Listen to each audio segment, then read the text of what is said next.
ഇന്നത്തെ നമ്മുടെ വീഡിയോ എന്ന് പറഞ്ഞാൽ വാട്ട ഈറ്റിൻ്റെ ഡേ ആണ് കേട്ടോ. അപ്പോൾ അതിന് ഞാൻ 50 ബിസ്ക്കറ്റും ചായ ഉണ്ട് രാവിലെ കുടിച്ചത്. പിന്നെ ഒരു 8:30 ആയപ്പോൾ വീട്ടിൽ ബ്രേക്ക്ഫാസ്റ്റ് റെഡി ആയിരുന്നേ. അപ്പോൾ ഇന്ന് ഇടിയപ്പവും ചിക്കൻ കറിയും ചിക്കൻ ഫ്രൈയും ആയിരുന്നേ. പക്ഷേ ചിക്കൻ കറിയാണ് വെക്കാനായിരുന്നു നമ്മുടെ പ്ലാന്. പക്ഷേ എനിക്ക് ചിക്കൻ കാല് വേണമെന്ന് പറഞ്ഞതുകൊണ്ട് അമ്മ എനിക്കും എൻ്റെ അനിയനും ചിക്കൻ കാല് വെച്ച് തന്നു.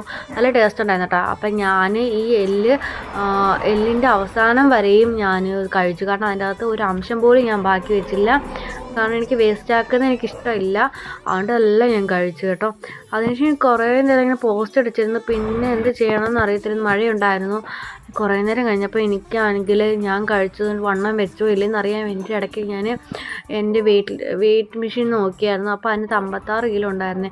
കാരണം ഇടയ്ക്കിടയ്ക്ക് നോക്കുന്നത് കാരണം ഞാൻ മാരേജിന് വെയിറ്റ് നല്ലപോലെ കുറച്ചായിരുന്നു. അപ്പോൾ അതുകൊണ്ട് ഞാൻ നോക്കും. പിന്നെ ഞാൻ ചായക്കട പോയി ചായ കുടിച്ചു. അതൊരു ഉള്ളിവട ആണെങ്കിൽ വലിയ ഉള്ളിവട ആയിരുന്നേ.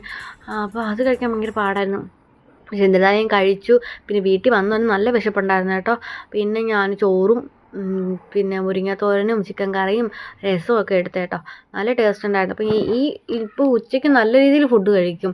കാരണം ഉച്ചയ്ക്ക് ഫുഡ് കഴിക്കണം, രാത്രി ഞങ്ങൾ ഫുഡ് കഴിക്കത്തില്ല. രാത്രി ഫുഡ് കഴിക്കുമ്പോൾ പെട്ടെന്ന് ഞാൻ വണ്ണം വയ്ക്കുവേ. കഷ്ടപ്പെട്ടാണ് കേട്ടോ ഞാൻ വെയിറ്റ് കുറച്ച്. അപ്പോൾ അതുകൊണ്ട് എനിക്കറിയാം അതിൻ്റെ ഒരു വിഷമം. അതുകൊണ്ട് ഞാൻ രാത്രി അങ്ങനെ ഫുഡ് കഴിക്കത്തില്ല. പിന്നെ ഞാൻ നല്ലപോലെ കഴിച്ചു. പിന്നെ പ്ലേറ്റ് അങ്ങ് കാലിയാക്കി വൃത്തിയാക്കി വെച്ചേട്ടോ. വലിയ പാടൊന്നും കാണത്തില്ല അപ്പം കഴുകാനൊന്നും. അപ്പോൾ അതുകൊണ്ട് പിന്നെ അത് ശേഷം ഉമ്മയാണെങ്കിൽ കപ്പലണ്ടി കൊണ്ടുവന്നേ. പിന്നെ ഞാൻ അതും എടുത്ത് കഴിച്ചായിരുന്നു. കപ്പലണ്ടിയും കഴിച്ചു. പിന്നെങ്കിൽ അമ്മ കുടിച്ചതിൻ്റെ ബാക്കി തേരോളം ഉണ്ടായിരുന്നു കേട്ടോ. ഞാൻ അതും എടുത്ത് കുടിച്ചായിരുന്നു. ഉമ്മയാണെങ്കിൽ എന്തുണ്ടെങ്കിലും അവിടെ ഇവിടെയൊക്കെ പോകുമ്പോൾ എനിക്ക് ഓരോന്ന് കൊണ്ടുവരുവേ. അപ്പോൾ അതുകൊണ്ട് എനിക്ക് കുഴപ്പമില്ലായിരുന്നു. അപ്പോൾ ഇത്രയൊക്കെ ഉള്ള വീഡിയോ. അപ്പോൾ അടുത്ത വീഡിയോ കാണാം. ടാറ്റാ.